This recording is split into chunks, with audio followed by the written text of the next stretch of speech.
The clicking of my heels against marble echoed through the Lucchese estate like a countdown timer.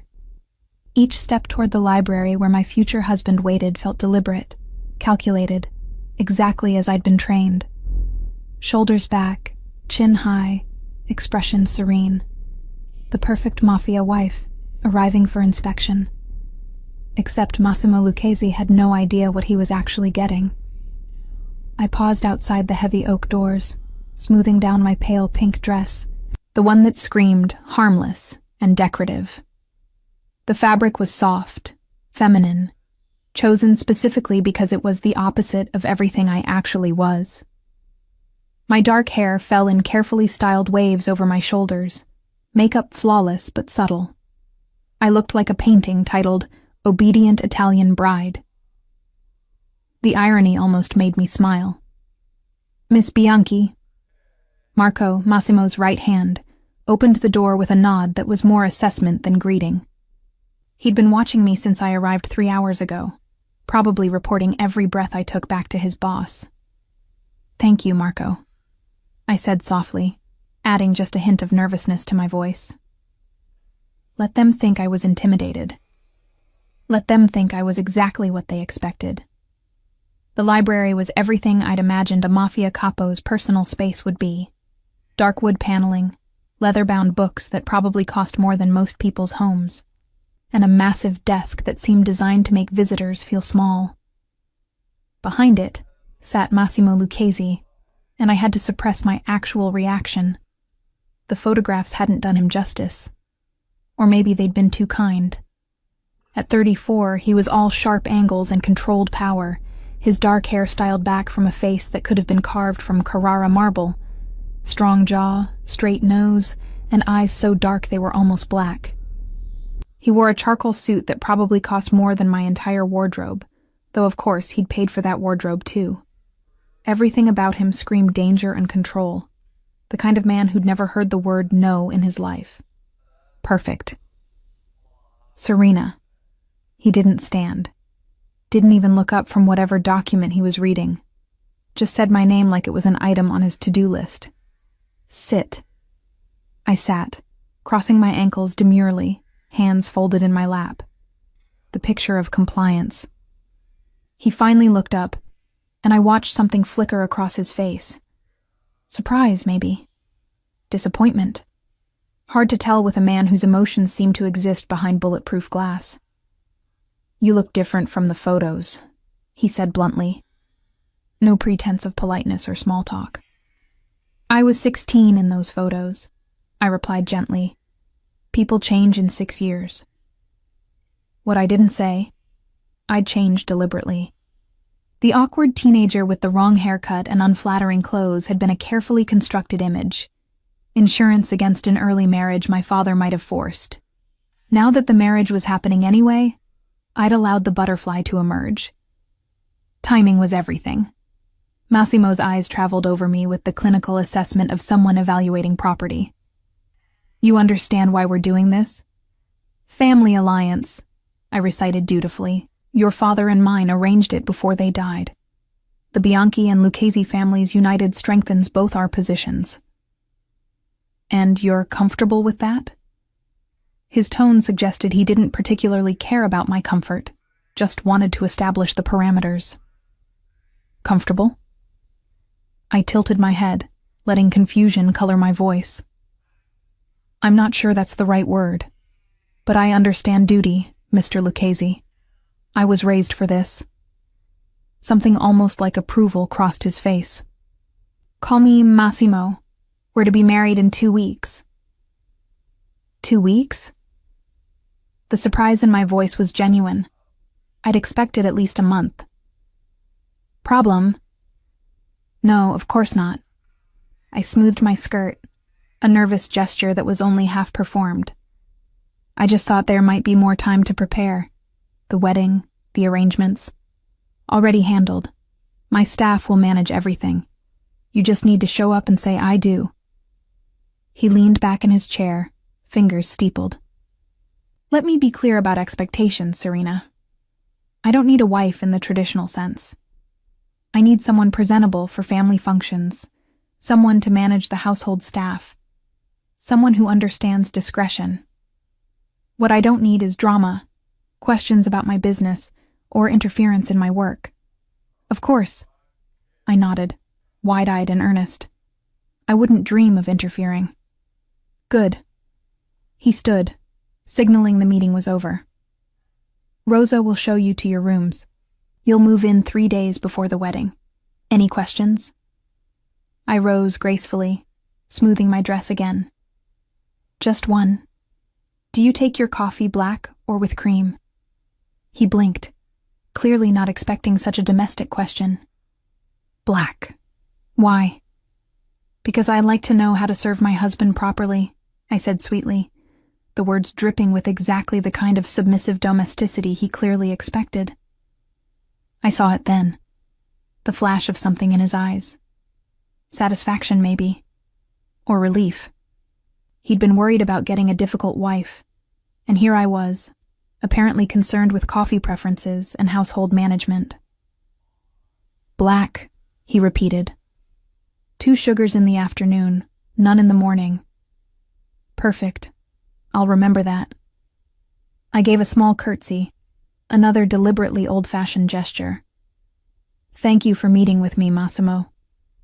He nodded dismissively, already turning back to his papers. Marco appeared at my elbow to escort me out.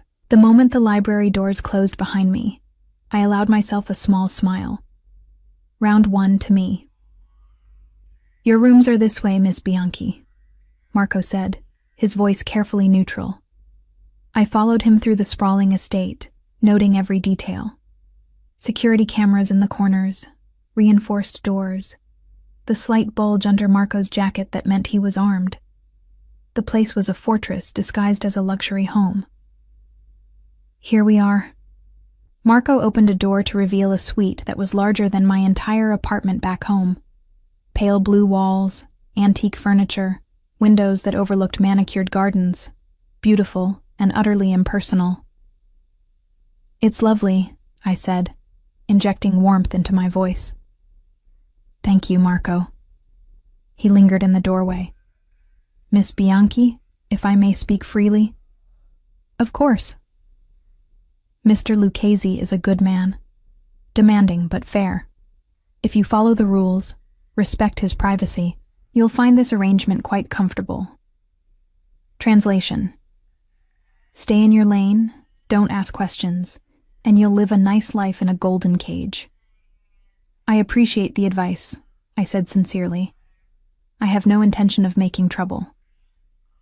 After he left, I explored my new prison, running my fingers along expensive fabrics and examining artwork that probably cost more than most people made in a year.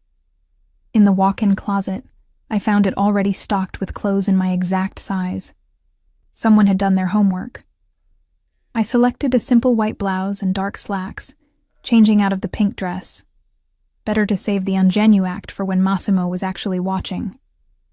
A knock at the door interrupted my exploration. Come in. A woman in her 50s entered, her gray hair pulled back in a severe bun, her expression professional, but not unkind. Miss Bianchi, I'm Rosa, the head of household staff. Mr. Lucchese asked me to brief you on the estate's routines. Of course, please sit. I gestured to the sitting area. Rosa's eyebrows rose slightly, probably unused to such familiarity from the family. She sat, pulling out a tablet. The estate runs on a strict schedule. Breakfast is served at 7, lunch at 1, dinner at 8. Mr. Lucchese prefers his meals in his private dining room unless he's entertaining.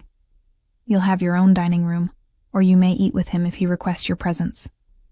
I see. And what about the household staff? How many people work here? 15 full-time employees.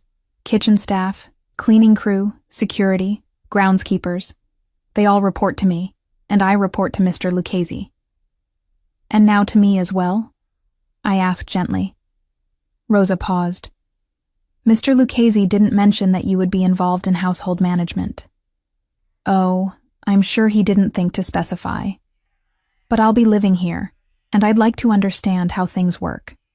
Not to interfere, I added quickly, seeing her expression. just to know who to ask if I need something. Of course, Miss Bianchi. We spent the next hour going over schedules, procedures, and the intricate choreography of running an estate this size. Rosa was professional, thorough, and I could tell she was evaluating me, trying to figure out what kind of mistress I'd be. Let her wonder. When she finally left, I returned to the window, looking out over the grounds. Somewhere in this fortress, Massimo Lucchese was probably already forgetting about me, comfortable in his assumption that I'd be a perfect, forgettable wife. He had no idea. My phone buzzed with a text from my cousin Julia. How did it go? Is he as terrifying as they say? I smiled, typing back. He's exactly as expected. This is going to be fun. Because Massimo Lucchese thought he was getting a docile wife who'd stay in her lane and ask about coffee preferences. What he was actually getting was me. And I'd been preparing for this my entire life. The game was just beginning. Moving day arrived with the efficiency I'd come to expect from anything involving Massimo Lucchese. Professional movers handled my meager belongings with the same care they'd probably give priceless art, which was almost comical considering most of my furniture came from second-hand stores. Is this everything, Miss Bianchi? The head mover looked almost concerned, staring at the 3 boxes and 2 suitcases that represented my entire life. That's everything, I confirmed cheerfully. I believe in traveling light. What I didn't mention was that I'd deliberately left most things behind. Fresh start, clean slate, and no sentimental attachments that could be used against me. In this world, everything was a potential weapon. The estate was quieter than during my first visit. I arrived mid-morning, when Massimo would be in his office handling what Rosa had delicately referred to as business matters. Code for the kind of work that required soundproof rooms and men with very specific skill sets. Miss Bianchi, welcome. Rosa appeared in the foyer, her severe expression softening slightly. Your rooms are prepared. Would you like help unpacking? No, thank you. I prefer to do it myself. I smiled warmly. But I would love a tour of the kitchen later, if that's not too much trouble. I enjoy cooking. Rosa's eyebrows rose. Cooking? We have a full kitchen staff, Miss Bianchi. There's no need for you to... Oh, I know. I just find it relaxing. A hobby, really. I waved my hand dismissively. My mother taught me before she passed. It helps me think. Something in Rosa's expression shifted. My condolences. I lost my mother young as well. And just like that, I'd found common ground. People always underestimated the power of shared grief. Perhaps tomorrow morning? Rosa suggested. The kitchen is quieter then. I could show you where everything is kept. That would be wonderful. Thank you, Rosa. I spent the afternoon unpacking, which took approximately 30 minutes, then exploring the estate more thoroughly. The place was enormous. 3 floors, not counting the basement level that I suspected housed more than just wine storage. Security cameras monitored every hallway, every entrance. But I noticed gaps, blind spots, the kind of oversights that happen when you've been untouchable for so long you forget to stay vigilant. Interesting. At precisely 8 o'clock, there was a knock at my door. Dinner is served, Miss Bianchi, a young staff member informed me. Mr. Lucchese requests your presence in the main dining room. So we were dining together. I'd wondered if he'd avoid me entirely until the wedding. I'd changed into a simple navy dress, elegant but not trying too hard. My hair was loose, makeup minimal. The goal was to look like I'd made an effort without appearing to care too much about impressing him. The main dining room could have seated 20 people comfortably. Instead, there were 2 place settings at opposite ends of an absurdly long table. Massimo was already seated, scrolling through his phone, barely glancing up as I entered. Serena, a greeting that sounded more like an acknowledgement of my existence. Good evening. I took my seat, noting the distance between us was roughly 12 feet. Subtle. A server appeared immediately, pouring wine and presenting the first course. Everything moved with choreographed precision. We ate in silence for several minutes. I focused on my food, appearing comfortable with the quiet, while actually observing everything. The way Massimo held his fork, the European way, never switching hands. The way his jaw tightened when his phone buzzed with a message he didn't like. The way he drank his wine, 3 small sips, never finishing the glass. "Rosa tells me you want to learn the kitchen," he said finally, not looking up from his plate. "Just as a hobby.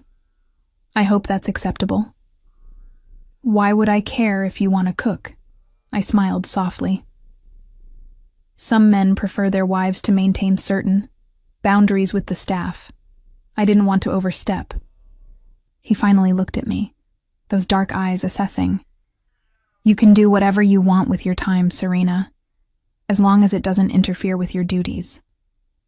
"And what exactly are my duties?" "Attending family functions, hosting when necessary, managing the household." "Managing? Rosa mentioned she reports to you." "She'll report to you now, for domestic matters." He said it like it was an inconvenience he was delegating. "I don't have time to approve menu selections and staff schedules." "Of course, I'll handle it." I took a delicate sip of wine. "Will there be many family functions?" "Enough. My uncle hosts a dinner every Sunday. Various cousins have events throughout the month. You'll need to be presentable and pleasant." "I can manage presentable and pleasant." His lips twitched, almost like he wanted to smile but had forgotten how. "We'll see." The second course arrived. Risotto with truffles that probably cost more than my monthly rent used to. I took a bite, letting the flavors settle before speaking. "This is delicious, but the truffle is slightly overwhelming the saffron," I observed casually. A lighter hand with the shaving would let both flavors shine. Massimo's fork paused halfway to his mouth. "You can taste the saffron." "Of course. It's subtle, but it's there. The earthiness of the truffle is beautiful, but saffron has such a delicate floral note. Shame to drown it out." I took another bite. "Still excellent, though. Your chef is very talented." He was staring at me now, really looking at me for the first time since I'd arrived. "You know about cooking." "I told you. My mother taught me. She was particular about flavors, about balance. She believed good cooking was like good strategy, knowing when to be bold and when to hold back. Your mother sounds like she was an interesting woman." She was. I met his eyes. "She also taught me that the most dangerous people are the ones everyone underestimates." Something flickered in his gaze. Interest, maybe, or warning. "Is that so?" "Mm-hmm." She said a smart woman learns to look harmless while being anything but. "And are you a smart woman, Serena?" I smiled, the picture of innocence. "I'm smart enough to know when to stop talking and finish this beautiful risotto before it gets cold." He almost laughed. I saw it in the corner of his mouth, the brief flash of surprise before his control snapped back into place. The rest of dinner passed with lighter conversation. I asked about the estate's history. Let him talk about his grandfather who'd built this empire from nothing, nodded in all the right places. But I also watched, learned, catalogued every detail. When dessert was cleared, Massimo stood. "I have work to finish. You're free to explore the estate. Just avoid the East Wing basement level." "Of course. Good night, Massimo." He paused at the door, looking back. The risotto comment. That was observant. "Thank you." "Don't make a habit of critiquing the chef's work. Giuseppe has a temper." "Noted. Though I'd love to meet him sometime. Compare techniques." Massimo shook his head slightly, like I was already proving to be more complicated than he'd bargained for, then left. I waited until his footsteps faded before allowing myself a satisfied smile. The next morning, I woke at 6 and headed to the kitchen as Rosa had suggested. The space was enormous, professional-grade everything, enough equipment to run a restaurant. And there, Shouting in rapid Italian at a young sous chef was Giuseppe. He was exactly what I expected. Mid-50s, balding, with the passionate intensity of a man who took his craft very seriously. Idiota. The basil must be torn, not cut. You're bruising it. Good morning, I called cheerfully in Italian. Giuseppe spun around, his tirade dying on his lips. Who are you? Serena Bianchi, the future Mrs. Lucchese. Rosa said I could observe this morning if I didn't get in the way. His expression cycled through surprise, suspicion, and then grudging respect when I'd addressed him in his native tongue. You speak Italian. My mother insisted. She was from Napoli. Napolitana. His face brightened. Then she taught you proper Italian, not this northern dialect nonsense. He shot a glare at the sous chef, who wisely kept his head down. She taught me to cook too. Last night's risotto was spectacular, by the way, though I thought the truffle slightly overpowered the saffron. The kitchen went silent. The sous chef looked horrified. Rosa, who'd been reviewing inventory in the corner, froze. Giuseppe stared at me for a long moment, his face unreadable. Then he laughed, a big booming sound that echoed off the stainless steel surfaces. Ha! You have a palate. Finally, someone in this house who understands food isn't just fuel. He grabbed my arm, pulling me toward the stove. Come, come. You want to learn? I'll show you how we do things here. And just like that, I'd won over the chef. Over the next few days, I established a routine. Mornings in the kitchen with Giuseppe, who turned out to be a wealth of information about the household and its inhabitants. Afternoons reviewing household accounts with Rosa, who was slowly warming to having someone actually interested in the work. Evenings dining with Massimo, where I perfected the art of appearing harmless while dropping tiny observations that I could tell unsettled him. The orchids in the front hall are dying, I mentioned one night. They're being overwatered. Orchids need to dry out between waterings. How do you know that? I read and observe. The roots are visible through the pot. They're brown and mushy instead of silvery green. Massimo made a note on his phone. The next day, the orchids were gone, replaced with healthy specimens. I noticed Antonio Russo's wife was wearing a different perfume at the gathering yesterday, I said another evening. She always wears Chanel No. 5, but yesterday it was something floral. Jasmine-based, maybe. Why would that matter? It probably doesn't. I just noticed details, although changing a signature scent is sometimes a sign of change in general.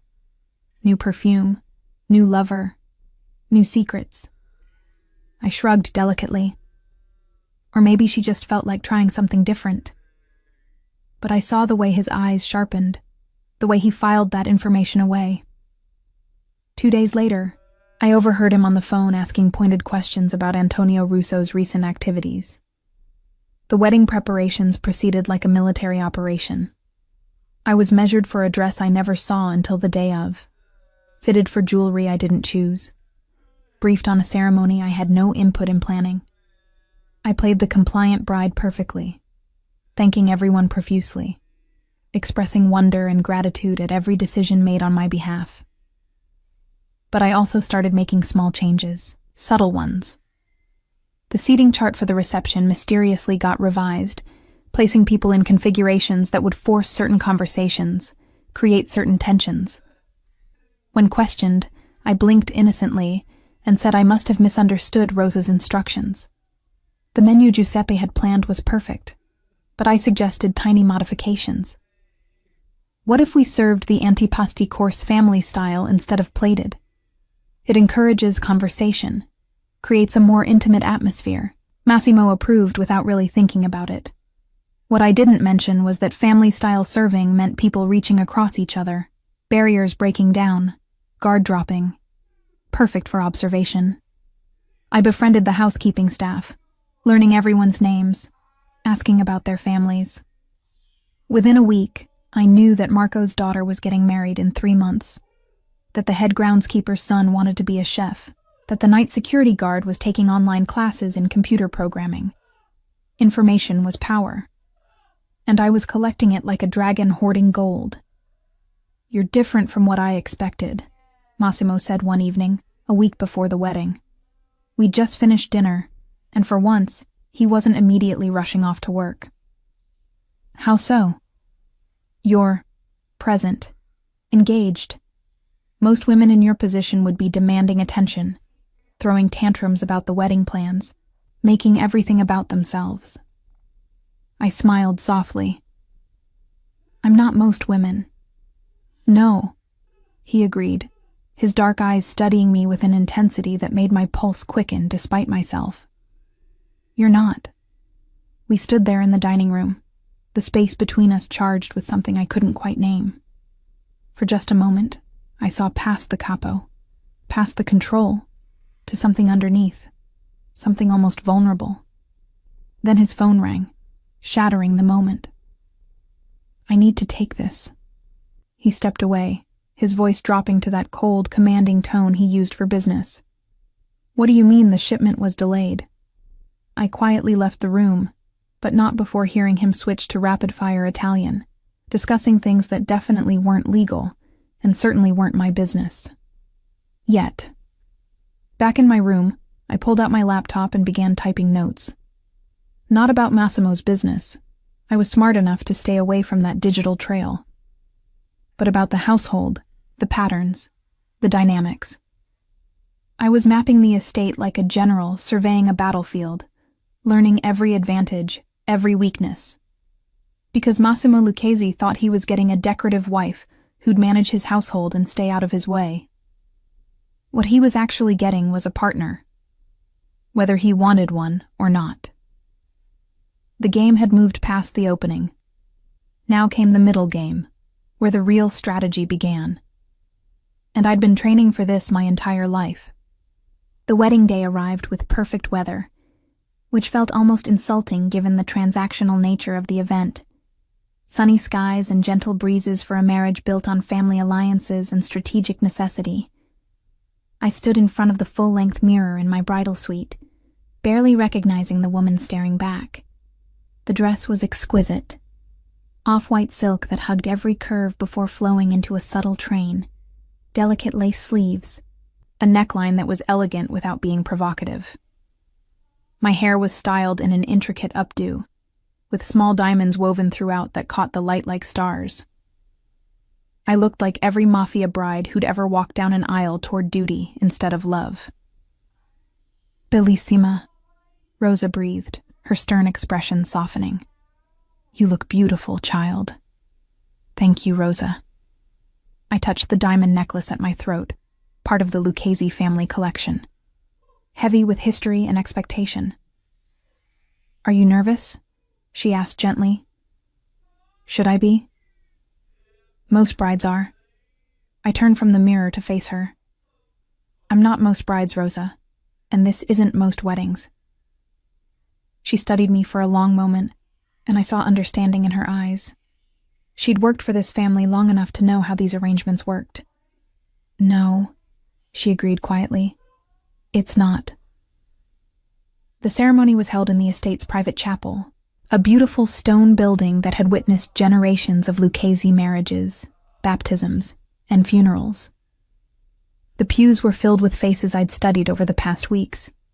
Capos, soldiers, their wives and children. The who's who of the organization, all dressed in their finest, watching as their boss claimed his bride. Massimo stood at the altar in a black suit that made him look like sin and power incarnate.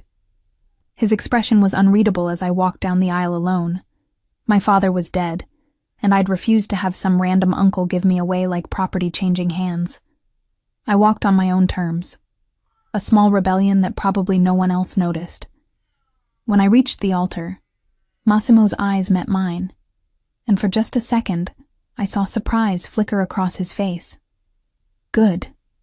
Let him be surprised. Let him wonder what else he'd miscalculated. The ceremony was traditional, conducted in Italian by a priest who'd probably blessed more criminal enterprises than he'd care to admit. We recited vows we didn't mean, exchanged rings that symbolized ownership more than love, and sealed our fate with a kiss that was surprisingly gentle given the circumstances. "Mrs. Lucchese," Massimo murmured against my lips, so quietly only I could hear. "Mr. Lucchese," I replied, matching his tone. Something almost like amusement crossed his face before he stepped back, turning to face our audience. His hand found mine, fingers interlacing possessively. To everyone watching, we were the picture of marital unity. If only they knew. The reception was exactly what I'd expected. Excessive food, expensive wine, and enough barely concealed weapons to start a small war. I played my part perfectly, smiling at the right people, laughing at terrible jokes, accepting congratulations with gracious warmth. But I also watched, and listened, and learned. "Your wife is lovely, Massimo," Antonio Russo said, approaching our table with his wife Bianca. The same Bianca who'd changed her perfume. "You've done well for yourself." "Thank you, Antonio." Massimo's hand rested on my lower back, a possessive gesture that looked affectionate to outsiders. "Bianca, you look radiant," I said warmly. "That's a beautiful dress. And your perfume. Jasmine, isn't it? I love jasmine." She blinked, surprised I'd noticed. "Yes, it's new. A friend recommended it." "Well, your friend has excellent taste." I smiled innocently. "You should thank them." Something flickered in her eyes. Guilt, maybe, or fear. She glanced at her husband, who was too busy talking business with Massimo to notice. But I noticed, and I filed it away. Throughout the evening, I collected information like a particularly well-dressed spy. I learned that Marco's daughter's wedding was being sabotaged by her future mother-in-law, that Giuseppe's sous chef was stealing from the kitchen accounts, that 2 of the junior soldiers were having an affair, which wouldn't matter except one of them was married to a capo's niece. All of it swirled in my mind, a puzzle I was slowly assembling. "You're quiet," Massimo observed during a brief moment when we were alone at our table. "Just observing. It's an important night. I want to remember everything." "What have you observed?" I tilted my head, considering how much to reveal. "That your family is complicated.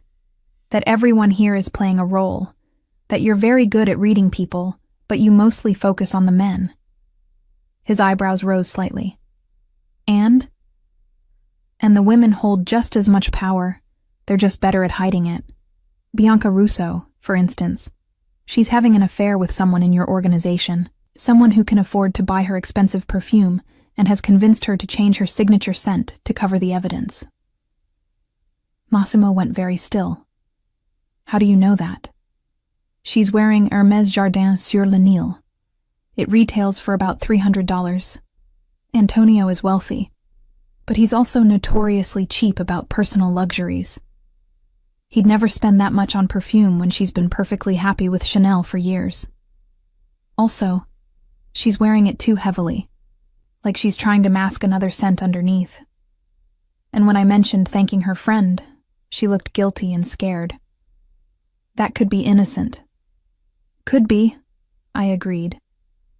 "But notice how she keeps glancing at Luca Ferretti, and how Luca keeps finding excuses to walk past our table, even though he has no business reason to be in this section." Massimo's gaze swept the room, landing on Luca, one of his mid-level soldiers. "Interesting." "I could be wrong," I added sweetly. "I'm just a housewife now. What do I know about these things?" He looked at me then, really looked at me, and I saw the exact moment he realized he'd been played, that the sweet, compliant bride wasn't quite what she'd seemed. "Serena," he said slowly, "what exactly did your father teach you?" "Everything." I took a sip of champagne. "He said if I was going to marry into this life, I needed to understand it. So he taught me to observe, to analyze, to see patterns. He said the Lucchese family would either respect me or underestimate me, and I got to choose which. And you chose to be underestimated. Initially. It's amazing what people say when they think you're not paying attention. Massimo was silent for a long moment. Then, unexpectedly, he laughed. A real laugh, not the polite chuckle he'd given to various guests. You've been playing me. Not playing. Strategizing. There's a difference. Is there? Of course. Playing implies deception for its own sake. Strategy is about achieving objectives. I met his eyes. And my objective, Massimo, is to be an asset to you, not a liability, whether you wanted that or not. An asset. He tested the word. That's an interesting way to describe a wife. I prefer it to decoration, or obligation. He studied me with those dark, intense eyes, and I felt something shift between us. The dynamic we'd established over the past weeks was crumbling, being rebuilt into something neither of us had anticipated. Dance with me, he said suddenly, standing and offering his hand. It wasn't a request, but it wasn't quite a command either. Something in between. I took his hand, letting him lead me to the dance floor. The band shifted into a slow waltz, and Massimo pulled me close, his hand settling at my waist with practiced ease. You're full of surprises, Mrs. Lucchese, he murmured as we moved together. Is that a problem? I haven't decided yet. His thumb traced a small circle on my waist, a gesture that was probably unconscious, but sent awareness sparking up my spine. I don't like surprises in my professional life. Good thing I'm your personal life, then. His lips twitched. Are you always this difficult? Only when I'm trying to prove a point. And what point is that? I looked up at him, letting him see past the sweet bride act to the woman underneath. That you didn't marry a decoration or an obligation. You married a partner, and the sooner you accept that, the easier both our lives will be. A partner, he repeated, something unreadable in his expression. Partners require trust. They do. And you think I should trust you, after you've admitted to manipulating me for weeks? I think you should trust that my objectives align with yours. A strong household, a stable organization, a unified front to the outside world. I paused. And I think I've already proven I can deliver on that. He considered this as we turned across the floor. The seating chart at the reception. That wasn't an accident, was it? No. You deliberately sat certain people together. I did. Why? Because Alessandro Moretti hasn't spoken to his brother Franco in 6 months, and their feud is creating tension in your West Side operations. But they'll sit together tonight because they're both too proud to make a scene at your wedding. They'll talk, they'll drink, and by the end of the night, they'll remember their family first. Massimo's hand tightened on my waist. And the Rossetti table? Carlo Rossetti's been skimming money from the dock operations. I seated him next to Tommaso Greco, who's honest to a fault, and will notice if Carlo starts spending beyond his means. Also, Tommaso's chatty when he drinks. And he will drink because I made sure Giuseppe served his favorite wine. You did all that without asking me. Would you have said yes if I'd asked? Probably not. Well then, I smiled. Good thing I didn't ask. He shook his head, but I caught the ghost of a smile on his lips. You're going to be trouble, aren't you? Probably, I admitted. But useful trouble, the best kind. The song ended, but Massimo didn't immediately release me. We stood there on the dance floor, other couples swirling around us, locked in a moment of understanding. All right, Serena, he said finally. Let's see what you can do. But know this, if you're going to be involved in my world, there are rules, boundaries, things you don't touch. Of course, I'm not interested in your business operations, Massimo. That's yours. But the household, the family dynamics, the social structure, that's mine now. and I'm very good at what I do. We'll see. He released me, stepping back. Time will tell if you're as useful as you claim. It will, I agreed. And Massimo? About Luca Ferretti and Bianca Russo? What about them? Handle it quietly. Antonio's proud. If you humiliate him publicly, you'll make an enemy. But if you let him discover it himself, control the narrative, he'll deal with it internally, and owe you a favor for the discretion. Massimo's eyes narrowed. You've thought this through. I think everything through. That's what makes me useful. He nodded slowly, a glimmer of respect in his dark eyes. Welcome to the family, Mrs. Lucchese. Something tells me life just got a lot more interesting. That's the idea, Mr. Lucchese. I smiled sweetly. That's exactly the idea. As we returned to our table, I caught Rosa watching us with a knowing expression. She raised her champagne glass slightly in my direction, a silent toast from one strategist to another. The game had shifted. The pieces were in motion. And Massimo Lucchese was finally starting to realize he hadn't married a pawn.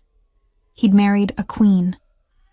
The first month of marriage was a delicate dance of power and partnership.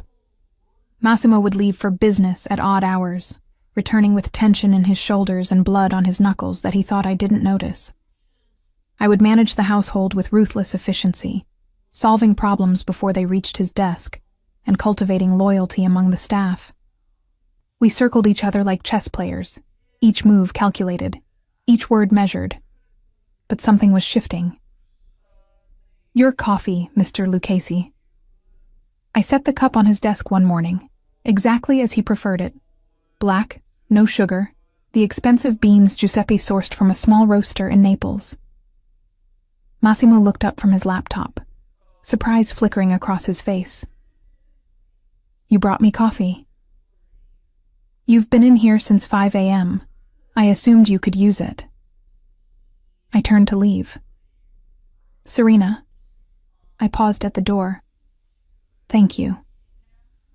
Such a small thing, those 2 words, but from a man who gave orders instead of gratitude, they felt monumental. You're welcome. I allowed myself a small smile. Oh, and Marco's daughter's wedding is in 2 weeks. I had Rosa send an appropriate gift on our behalf. Baccarat crystal. Very traditional. The card says it's from both of us. I didn't know about the wedding. I know, that's why I handled it. I met his gaze. Marco mentioned it 3 times in conversations with you, but you were distracted. He'll appreciate that we remembered, even if you didn't. Massimo leaned back in his chair, studying me. You pay attention to everything, don't you? Everything that matters. I shrugged. Loyalty is built on small gestures as much as large ones. Marco would take a bullet for you, Massimo. The least we can do is acknowledge his daughter's wedding. We, he repeated softly. We. I confirmed. That was the deal, wasn't it? Partners. Over the following weeks, I proved my worth in ways Massimo couldn't ignore. When a supplier tried to shortchange a shipment, I noticed the discrepancy in the inventory before Giuseppe even realized something was wrong. When 2 of the security guards got into a dispute that could have turned violent, I diffused it by discovering one was sleeping with the other's ex-girlfriend and quietly reassigning their shifts. And when Massimo's uncle hosted one of his infamous Sunday dinners, I navigated the family politics with the skill of a seasoned diplomat. Serena, Cara, you must try my osso buco, Uncle Vittorio boomed, piling food onto my plate despite my protests. At 73, he was the family patriarch, the man who'd built this empire before passing the reins to Massimo's father, then to Massimo himself. It looks wonderful, Uncle Vittorio. Though I have to say, Giuseppe's version last week had a slightly brighter flavor. I think he uses orange zest in addition to lemon. Vittorio's eyes narrowed. You're critiquing my cooking? The table went silent. Massimo's hand tightened on his wine glass. I smiled serenely. Not at all. I'm simply noting the difference. Yours is more traditional, which has its own beauty. The depth of flavor from that long, slow braise. You can taste the patience in every bite. Giuseppe's is more modern, brighter. Both are excellent, just different philosophies. Vittorio stared at me for a long moment. Then he laughed, slapping the table. She has a tongue on her, this one. Massimo, you've finally found a woman with some fire. About time. Across the table, Massimo's cousin Dante raised his glass. To Serena, who's brave enough to tell Uncle Vittorio his cooking isn't perfect. I didn't say it wasn't perfect, I corrected gently. I said it was traditional. There's a difference. There she goes again! Vittorio roared with delight. I like her, Massimo. Keep this one. Later, in the car ride home, Massimo was quiet. Did I overstep? I asked finally. No. He glanced at me. You did exactly what needed to be done. Vittorio respects people who stand their ground. If you'd fawned over his cooking, he would have dismissed you as another vapid wife trying to earn favor. I wasn't trying to earn anything. His osso buco really is more traditional than Giuseppe's. I know. That's what made it perfect. He paused. You're good at this. At what? Reading people. Knowing exactly what to say to get the reaction you want. I turned to look at him fully. Is that what you think I'm doing? Manipulating everyone? Aren't you? No, Massimo. I'm being honest within a strategic framework. There's a difference. I settled back against the leather seat. Your uncle's osso buco is traditional because he learned to cook from his mother in Sicily 80 years ago. Giuseppe's is modern because he trained in Milan under chefs who believe in innovation. Both approaches have merit. I simply acknowledged that truth in a way that respected Vittorio while also demonstrating I have a palate and opinions of my own. Most people would have just complimented him and moved on. I'm not most people. You know that by now. He was quiet again, but I caught the slight curve of his lips. No, he agreed. You're definitely not. That night, Massimo didn't disappear into his office after dinner. Instead, he poured 2 glasses of whiskey and gestured for me to join him in the library. Tell me about your father, he said once we were settled in the leather chairs by the fireplace. The question surprised me. We'd been married 5 weeks, and he'd never asked about my family beyond the basic facts necessary for the alliance. What do you want to know? Everything. How did he prepare you for this life? I swirled the whiskey in my glass, watching the amber liquid catch the firelight. He was honest about what it was. No fairy tales, no pretending our world was something it wasn't. He taught me to observe before speaking, to think 3 moves ahead, to understand that power isn't just about force, it's about information and influence. He sounds like he was a smart man. He was, until he wasn't. I took a sip, the whiskey burning pleasantly down my throat.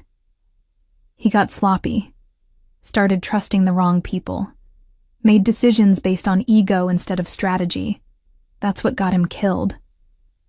Massimo leaned forward slightly. You think he could have prevented it? I know he could have. Tommaso Savarino had been skimming for months. Everyone knew it except my father, who refused to believe his oldest friend would betray him.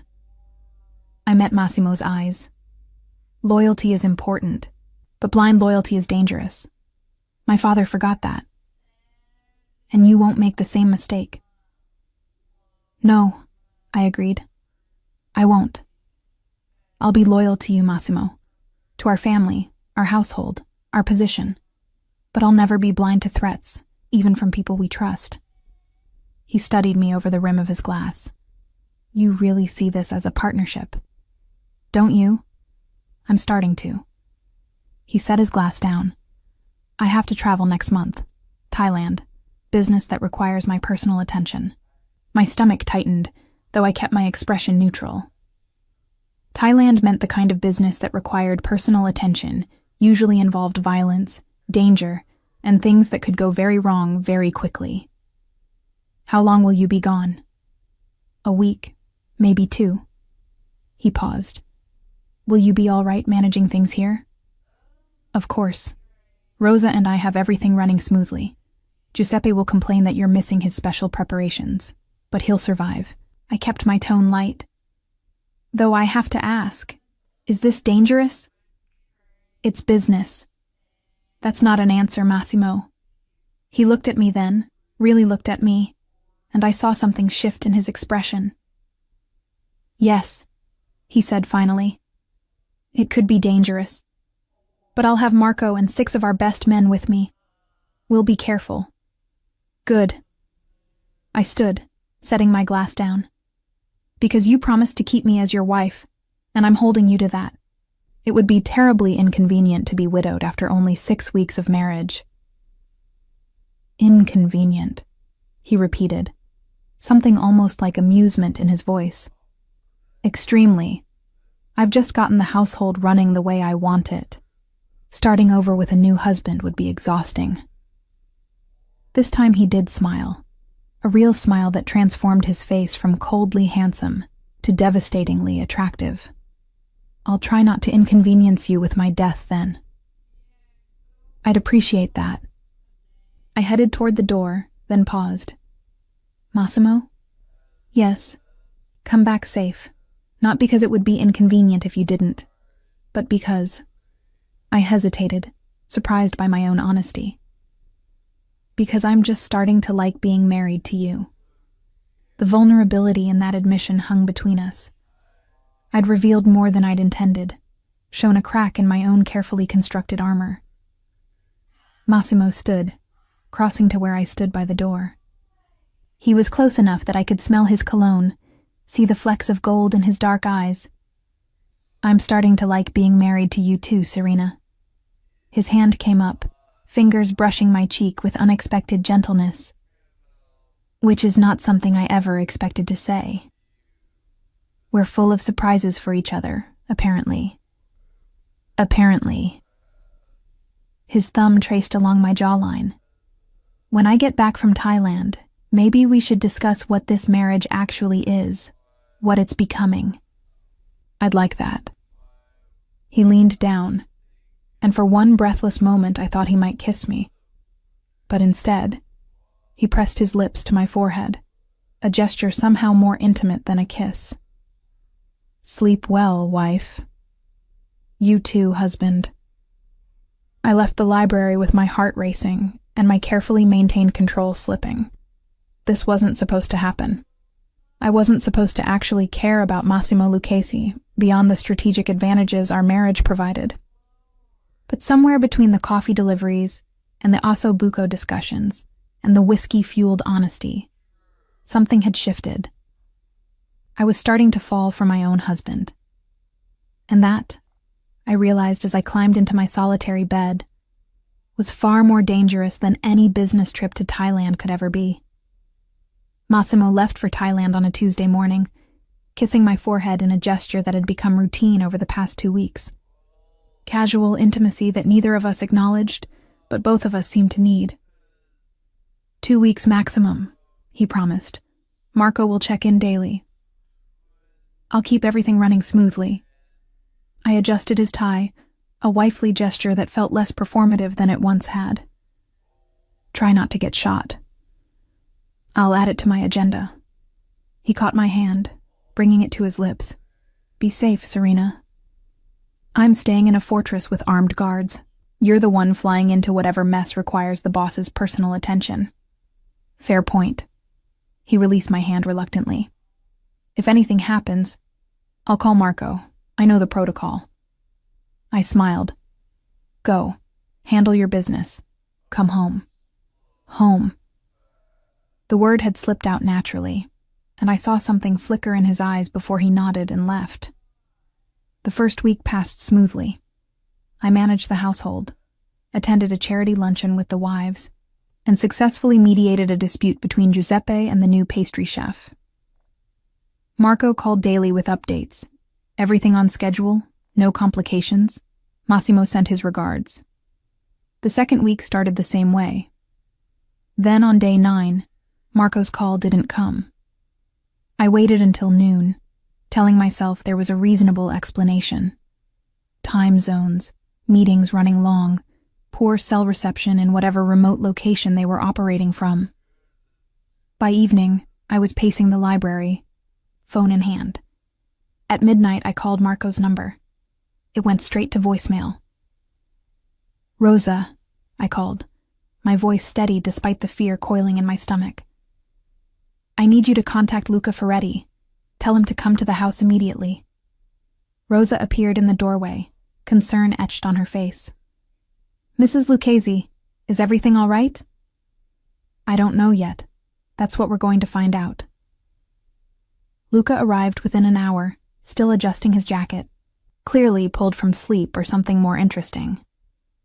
"Mrs. Lucchese, you wanted to see me?" "When did you last hear from Marco?" He hesitated. "Yesterday morning. He checked in as scheduled, said everything was proceeding as planned." "And today?" "Nothing. But that's not unusual when they're in deep cover." "It is unusual for Marco," I interrupted. "He's never missed a check-in. Not in the 15 years he's worked for this family." I fixed Luca with a stare I'd learned from watching Massimo. "I want you to activate every contact we have in Thailand. Find out where my husband is, and why his second-in-command hasn't reported in over 24 hours. Mrs. Lucchese, with all respect, that's not really something. That's not a request, Luca. That's an order." I kept my voice level. "Massimo left me in charge of this household and everyone in it. Right now, I'm choosing to interpret household very broadly. So unless you want to explain to him why you ignored his wife's direct order when he was potentially in danger, I suggest you make those calls." Luca stared at me for a moment, then nodded slowly. "Yes, ma'am. I'll start immediately." The next 36 hours were hell. I maintained a calm exterior, managing daily operations as if nothing was wrong, but internally I was calculating worst-case scenarios and survival strategies. If Massimo was dead, the family would fracture. Uncle Vittorio would probably try to seize control. The alliances Massimo had built would collapse, and I would be a widow before I'd even figured out what I felt for my husband. I was in the library reviewing Giuseppe's grocery orders, maintaining normalcy through sheer force of will, when I heard the commotion. Shouting, running footsteps. Then Rosa burst through the door, her usually composed face pale. "Mrs. Lucchese, they're back. Mr. Lucchese is—" She stopped, searching for words. "You should come. Now." I ran through the house, propriety forgotten, and found chaos in the main foyer. Massimo was there, Marco and 2 other men supporting him, all of them covered in blood and dirt, and looking like they'd fought their way through hell. But that wasn't what made me stop in my tracks. In Massimo's arms, wrapped in his jacket despite the blood soaking through it, was a child. A little girl, maybe 5 or 6 years old, with enormous dark eyes that took in everything, with the focused intensity of someone much older. She wasn't crying, wasn't clinging to Massimo in fear. She was observing, calculating, processing the scene with eerie calm. "Medical room now," I ordered, my training kicking in over my shock. "Rosa, call Dr. Caruso. Tell him we have multiple injuries and to bring his full kit. Giuseppe, prepare food, soup, bread, something gentle. Luca, secure the perimeter and make sure we weren't followed." Everyone moved at once, responding to the authority in my voice. I turned to Massimo. "Can you walk?" "Yes." His voice was rough, exhausted. "Most of this blood isn't mine." Comforting. I looked at the child in his arms. "Hello, sweetheart. What's your name?" She studied me with those intense eyes, then looked up at Massimo as if asking permission. "It's all right," he said gently.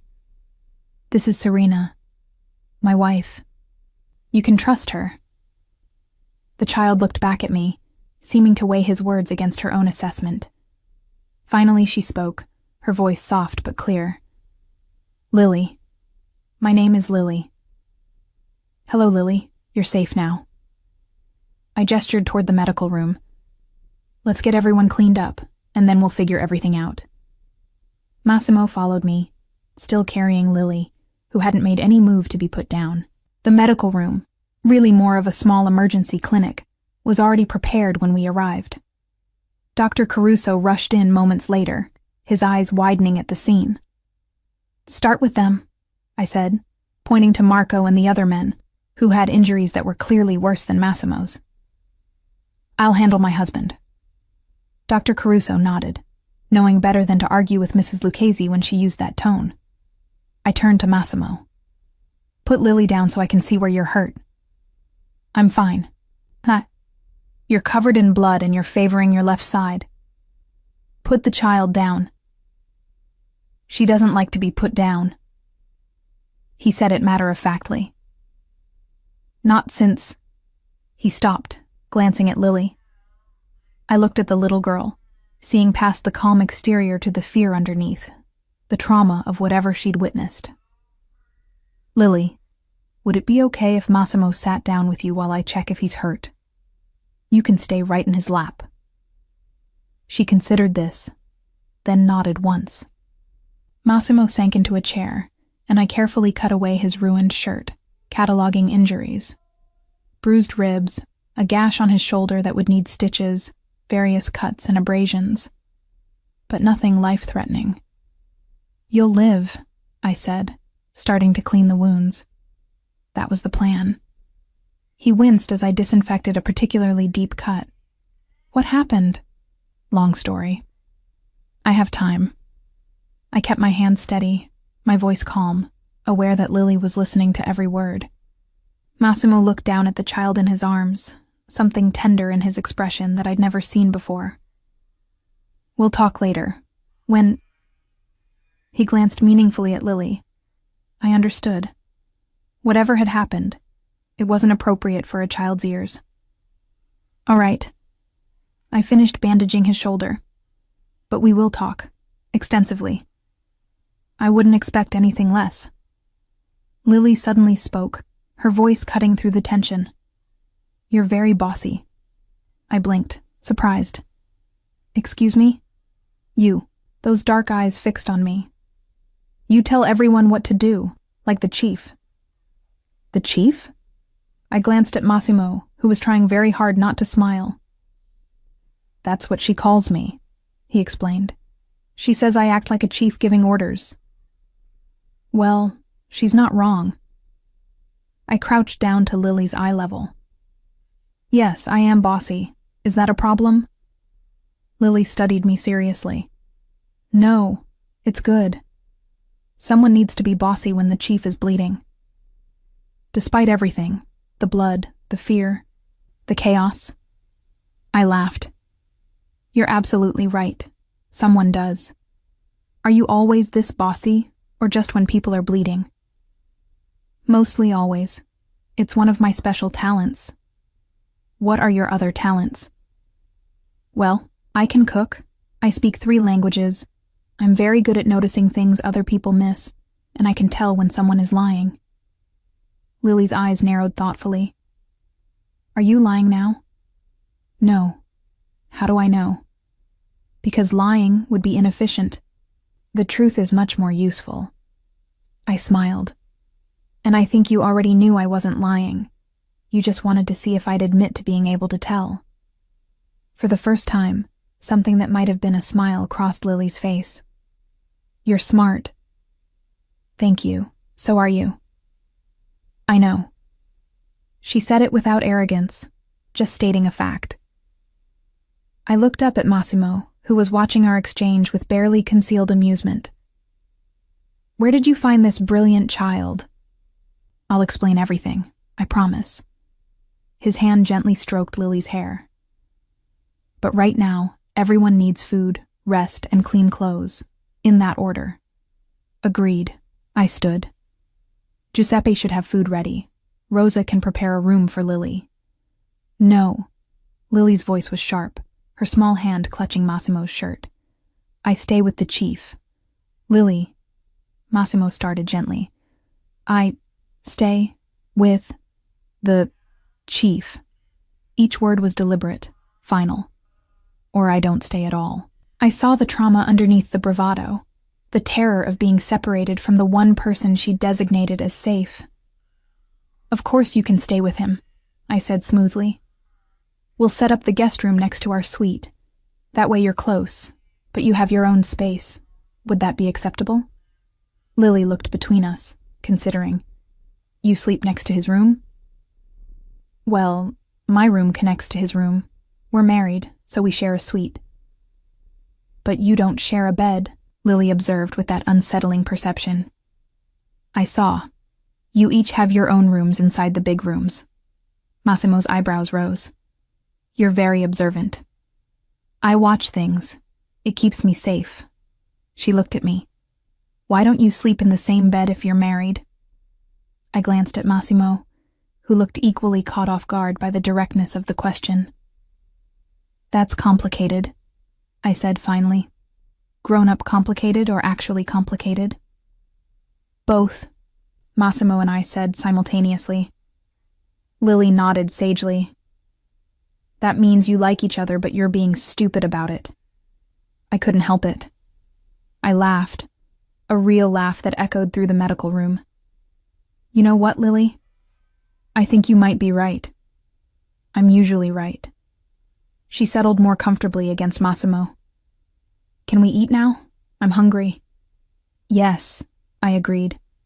"Let's eat, and then we'll figure out everything else." As we moved toward the dining room, Massimo still carrying Lily, Marco and the others following behind after Dr. Caruso cleared them, I caught Massimo's eye. We had a lot to discuss. What happened in Thailand, why he'd returned with a child, what the blood and the panic and the desperate fight home had all been about. But right now, in this moment, we had something more important. We had this brilliant, observant little girl who'd somehow decided we were safe, who'd looked at our complicated marriage and our careful distance and called us out on it with the brutal honesty only children possess. And I realized, watching Massimo gently adjust Lily's position so she could see where we were going, that everything had just changed. This wasn't just about us anymore. Whatever this family was becoming, Lily was part of it now, and I was absolutely certain our lives would never be boring again. Giuseppe outdid himself. Within an hour, the dining table held enough food to feed an army. Minestrone soup, fresh bread still warm from the oven, roasted chicken, pasta with simple butter and sage. Comfort food, designed to soothe and restore. Lily ate with methodical precision, trying small bites of everything, and cataloging each flavor with the same intense focus she applied to everything else.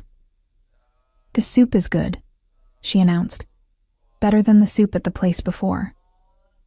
"What place before?" I asked gently. She glanced at Massimo, who nodded slightly. "The house where the bad men kept me. Their soup was watery. This has actual vegetables." The casual way she said it made my chest tight. I forced my expression to remain calm. "Well, Giuseppe will be pleased to know his soup meets your standards. He's very particular about his cooking." "Is he bossy too?" "Extremely. You'll like him." Across the table, Marco was giving Massimo a look that clearly meant, "We need to talk." But Massimo was focused on making sure Lily ate, cutting her chicken into smaller pieces, making sure she had enough bread. "So," I said, addressing the table at large, "who wants to explain what happened in Thailand before I lose my mind from curiosity?" Marco opened his mouth, but Lily beat him to it. "The chief rescued me from human traffickers who were going to sell me. There was shooting and explosions, and the chief carried me through a burning building. Then we had to hide in a shipping container for 2 days before we could get to the airport. Marco got stabbed, but he's fine. And one of the bad men followed us, but the chief killed him at the airport in Singapore." She took another spoonful of soup. "This bread is very good. Can I have more?" The table fell silent. I slowly turned to look at Massimo, who had the grace to look slightly sheepish. "That's mostly accurate," he admitted, though simplified. "Simplified," I repeated flatly. "She just described a rescue mission, explosions, murder, and international flight while hiding in cargo. And you're saying that's the simplified version?" The full version has more explosions, Lily offered helpfully. I pressed my fingers to my temples, feeling a headache forming. Of course it does. Why wouldn't it? In my defense, Massimo said, I didn't plan to come home with a child. The trafficking ring was supposed to be a simple business matter. They were moving goods through our territory without permission. We went to shut them down. And found children being held for sale, Marco finished grimly. 18 kids, ages 4 to 12. We called in local authorities we trust, got most of them to safety. But not Lily, I guessed. Lily is complicated, Massimo said carefully. I have a photographic memory, Lily explained, as if discussing the weather. I saw things. Names, faces, documents. The bad men said I knew too much. They were going to kill me instead of selling me. So we took her with us, Massimo said, because leaving her there wasn't an option. I looked at this tiny, brilliant girl who'd survived horrors I couldn't imagine, and felt something fierce bloom in my chest. Of course it wasn't. The problem, Marco interjected, is that the trafficking ring had connections to the Volkov organization, and they're very unhappy about our interference. How unhappy? They sent a kill team to the airport unhappy. We dealt with them, but it's not over.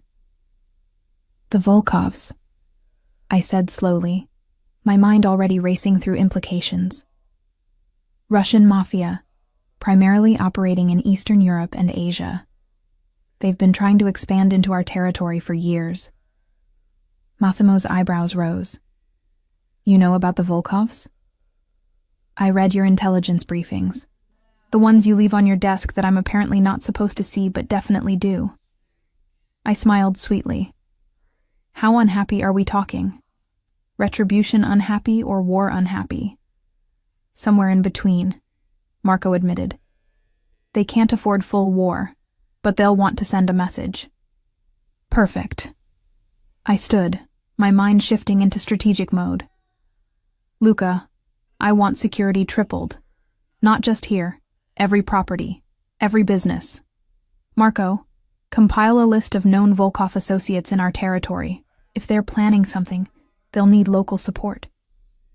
Serena, Massimo started. And someone needs to contact Uncle Vittorio. He has connections with the Bratva leadership. If we can get them to pressure the Volkovs to back down, we avoid unnecessary bloodshed. The Bratva won't interfere in Volkov business without incentive, I know, which is why we'll offer them the information Lily has. I looked at the little girl. You said you have a photographic memory. You saw documents? Lily nodded. Shipping manifests, bank accounts, names of people who bought from the bad men. That's valuable intelligence. The Bratva has been trying to eliminate the Volkov's human trafficking operations for years. It's bad for their reputation. If we give them the tools to do it, they'll consider it a favor. Which means they'll tell the Volkovs to back off, or lose Bratva protection. The table stared at me. What? I looked around. Did I miss something? No, Massimo said slowly, something like wonder in his voice. You just outlined a perfect strategy in under 2 minutes. Oh, please. It's basic diplomatic negotiation. Give people what they want. Get what you need in return. I sat back down. Though we should move quickly. The Volkovs won't wait long to make their move. I agree, Massimo said. Marco, make the calls. Luca, implement Serena's security protocols. I'll contact Vittorio. Everyone stood to leave, but Lily's voice stopped them. Wait, I have a question. We all turned. If the Bratva helps us and the Volkovs back down, what happens to me? The room went quiet. It was the first time Lily had shown actual vulnerability, the first crack in her carefully maintained composure. Massimo crouched beside her chair, bringing himself to her eye level. You stay here, with us, if you want to. Why would you want me? I'm trouble. The social worker said I was difficult, and no one would want a child like me. The social worker was an idiot, I said firmly. You're not difficult. You're brilliant and observant, and you've survived things that would break most adults. Those aren't flaws, Lily. Those are strengths. But I come with people who want to kill me. We come with people who want to kill us, Massimo countered. That's just Tuesday in this family. Plus, I added, I've been the only woman in this house full of men. It's exhausting. I could use another female perspective, especially one who's not afraid to call people out on their nonsense. Lily looked between us, her dark eyes searching for deception. You're serious? You actually want me to stay? Yes, Massimo and I said simultaneously. Even though I'm bossy and I ask too many questions and I'm too smart for my own good? Especially because of those things, I said. You'll fit right in. For the first time since arriving, Lily smiled, a real smile that transformed her serious face into something luminous. Okay, I'll stay, but I have conditions. Of course you do, Massimo said, amusement clear in his voice. Let's hear them. First, I want my own room, but it has to be close to yours. Second, I get to learn how to shoot a gun when I'm older, because I'm not being helpless ever again. Third, Giuseppe has to teach me to cook. Fourth, she looked between us with those two knowing eyes. You two have to stop being stupid and actually sleep in the same bed like married people because you like each other, and it's weird that you pretend you don't. I choked on my water.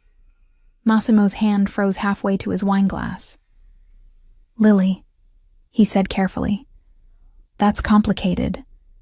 No, it's not. You look at her when she's not watching. She brings you coffee every morning even though you have staff who could do it. You hold hands under the table when you think no one notices, and when she thought you were dead in Thailand, she activated half your organization to find you. Lily crossed her arms. That's not complicated. That's you both being scared. The entire room was watching us now. Marco was trying very hard not to smile. Rosa had appeared in the doorway and wasn't even pretending not to listen. She makes a valid point, I said finally, looking at Massimo. She really does, he agreed. His dark eyes locked on mine. Though I'd argue we're not scared, we're just strategically cautious, he offered. Exactly. Which is stupid, Lily interjected. According to my observations, you're perfect for each other. You're both bossy, you both think too much, and you both pretend you don't have feelings when you obviously do. Lily, I started. I'm not done. Fifth condition, when you two finally figure out what everyone else already knows, I get to say I told you so. Massimo laughed. A full, genuine laugh that I'd never heard before. Deal. All 5 conditions accepted. Wait, I protested. Shouldn't we discuss? Which part, Serena? The part where our 6-year-old daughter... 6 3/4, Lily corrected. Our 6 3/4-year-old daughter is absolutely right about everything? Or the part where we've been dancing around this for months like idiots? I wasn't going to say idiots, but you were thinking it. He stood, crossing to where I sat, and extended his hand. Dance with me. There's no music. There's always music. He pulled me to my feet, one hand at my waist, the other taking mine. And we have an audience of people who are invested in watching us finally stop being stupid. This is highly irregular, I said, but I was already moving with him, our bodies finding rhythm without any actual song. Everything about us is irregular, wife. We might as well embrace it. Around us, I could hear Marco herding people out, giving us privacy. But Lily remained, watching with satisfaction. I'm scared, I admitted quietly, just for Massimo. This wasn't supposed to be real. I know, me too. His hand tightened on my waist. But somewhere between the coffee and the osso buco discussions and you activating my entire organization to find me, it became real anyway. That's very inconvenient. Extremely. He smiled. But I'm finding I don't actually mind. No? No. Because you're brilliant and bossy and you see through all my careful control to the person underneath. And instead of running away, you decided to stay and be my partner. He leaned his forehead against mine. How could I not fall in love with that? My breath caught. Love? Inconveniently, completely, irrevocably in love with you, Serena Lucchese. I'm going to say I told you so now, Lily announced from her chair. We both laughed, the tension breaking. I love you too, I said, finally admitting what I'd been fighting for months. Even though you're complicated and dangerous and you bring home children from international rescue missions. Speaking of which, Massimo glanced at Lily. We should probably talk about adoption paperwork. Already drafted, I admitted. I had our lawyers prepare documents 3 hours after you arrived, just in case. You what? I'm efficient. You know this about me. He shook his head, but he was smiling. What am I going to do with you? Love me, apparently. It's very inconvenient for both of us. The best things usually are. A commotion from the hallway interrupted us. Marco burst in, phone in hand. Boss, we have a problem. The Volkovs just made their move. 6 cars approaching the estate. They'll be here in 5 minutes. The mood shifted instantly. Massimo's expression went cold and calculated. Security positions? Already deployed. But boss, they brought serious firepower. Of course they did. Massimo looked at me. Serena, take Lily to the safe room. No, Lily and I said simultaneously. Absolutely not, I continued. I'm not hiding while people attack our home. Serena, I can shoot, Massimo. My father made sure of it. And Lily... I looked at the little girl. You're going to the safe room with Rosa. Non-negotiable. But... no buts. The grown-ups will handle this. Your job is to stay safe so we have someone to come back to. Lily's eyes narrowed, but she nodded. Fine. But I want a full report after. Deal. As Rosa hurried Lily away, I turned to Massimo. I know you're about to argue that I should go with them. The thought crossed my mind. And I'm telling you that's not happening. We're partners, remember? That means we fight together. He studied me for a long moment, then nodded. All right, partners. But you stay behind cover, and you follow my orders. I'll follow your tactical orders, I corrected, because you're better at combat strategy. But don't expect me to just sit there looking decorative. I wouldn't dream of it. He handed me a gun from the safe behind his desk. You know how to use this? Please. I could field strip that blindfolded. I checked the chamber, the magazine, the safety. What's the plan? We make them regret coming to our home. The next 20 minutes were chaos. The Volkovs came hard and fast, but they made a critical mistake. They assumed Massimo Lucchese would be weakened from Thailand, unprepared for immediate retaliation. They didn't account for his brilliant, strategic wife, who'd tripled security and positioned men in locations they'd never expect. They definitely didn't account for me, firing from the library window with deadly accuracy, while simultaneously coordinating reinforcements via radio. East entrance needs support, I called to Marco. On it. Massimo, 3 men coming around the south garden. He was already moving, taking them down with efficient brutality. When the smoke cleared, literally someone had thrown a flashbang, we stood in the destroyed front hall, surrounded by unconscious or fleeing Volkov soldiers. Is everyone all right? I asked, checking our people for injuries. Few scratches, nothing serious, Marco reported. Mrs. Lucchese, your shooting is impressive. My father believed in thorough education. Massimo pulled me close, despite the audience. You're incredible. I know. Is it over? For now. But we should... Already done. I held up my phone. I called Vittorio during the firefight. He's been on with Bratva leadership for the past 15 minutes. They're very interested in the intelligence Lily can provide. The Volkovs will be told to back off or lose their protection. You called my uncle during a firefight? Multitasking is one of my talents. I smiled. Also, I may have recorded the attack. Video evidence of them violating our territory gives us significant leverage in negotiations. Massimo stared at me. Then he kissed me, hard and desperate and claiming, right there in front of everyone. When we broke apart, I was breathless. "Marry me," he said. "We're already married. Marry me again. A real wedding, with family who actually matters, with vows we actually mean. That's the most ridiculous, impractical, wonderful idea you've ever had." Is that a yes? Of course it's a yes.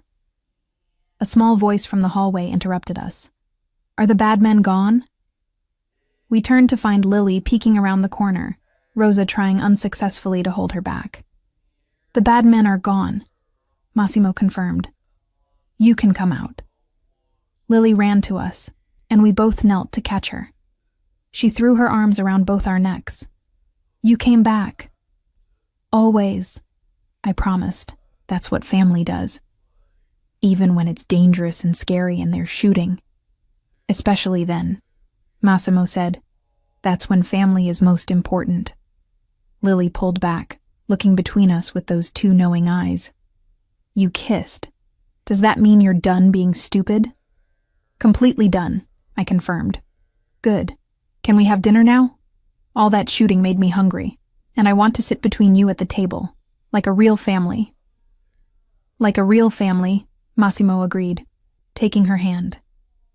His other hand found mine.